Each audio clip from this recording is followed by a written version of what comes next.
મારી કામમાં ગરમી જ નહીં, બધુંય કામ ઠંડકથી જ કરે. ઓ અરે ગંગામાં, તમે આ બધુંય કામ કરશો તો પછી અમે શું કરશું? જો હા. મફત હા. આ બધું કામ તો હું કરી લઈશ, હા. પણ તારે છે ને એક અગત્યનું કામ કરવાનું છે. હા હા, બોલો બોલો. જો હા. લગ્નનો દિવસ આવી ગયો છે હા. અને રાધા હજુ સુધી નથી આવી, ઓહો. તો તારે એને તેડવા જવાનું છે. હા તે તમે જરાય ચિંતા કરો માં, હું સીતાપુર જવા તરત નીકળું છું. તમે જરાય ફિકર કરો માં. હે ને ધામધૂમથી લગ્નની તૈયારી ચાલુ રાખો. પણ ઝટ હો. અરે તમે એમ જ સમજો ને, જેવો જાઉં છું એવો જ પાછો આવું છું. એટલે હા એટલે ખાલી હાથે નહીં, હા. ભેગા હે ને રાધાબેન અને ભાણાભાઈ ને લઈને પાછો આવું છું. ગંગામાં હું ખાલી હાથે જાઉં એવોય નથી ને આવું એવોય નથી. ભેગી ઠંડક ને લેતો જઈશ. હે ને ઝાડ ને છાંયે બેહીન મફત ઠંડક કરતા જશું.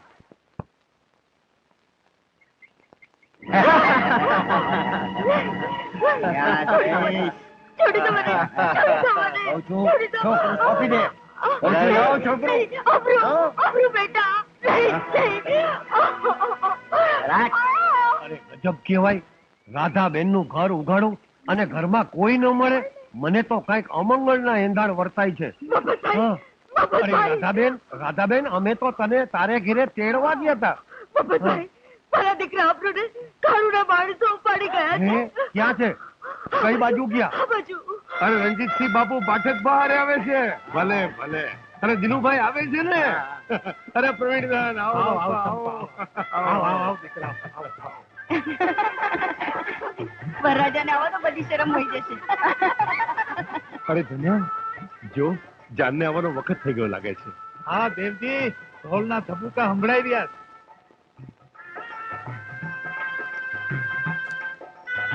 ચાલો ચાલો ચાલ આવી ગઈ.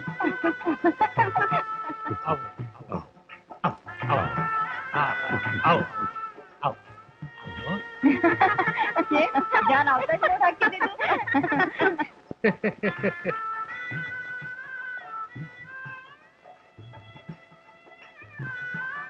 કન્યા પધરાવો સાવધાન.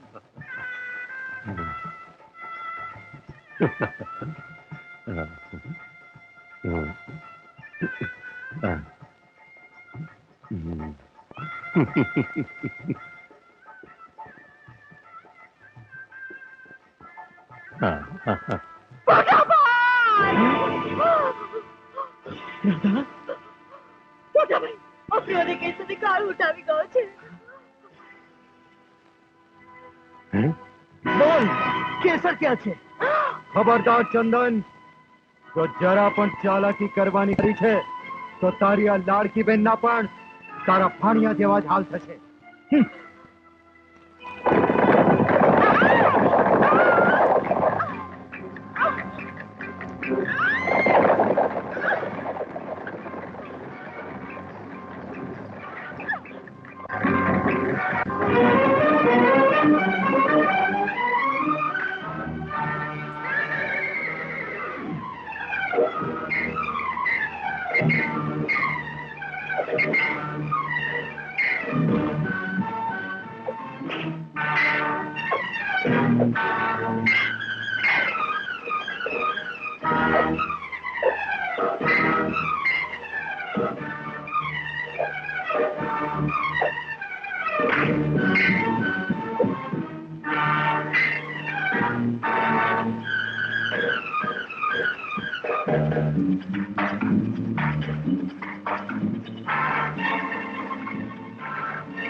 બેટા અમલુ, વાહ ચંદન વાહ, અંતે વિક્રમનો ઘણો લાડવો કરી નાખ્યો હો.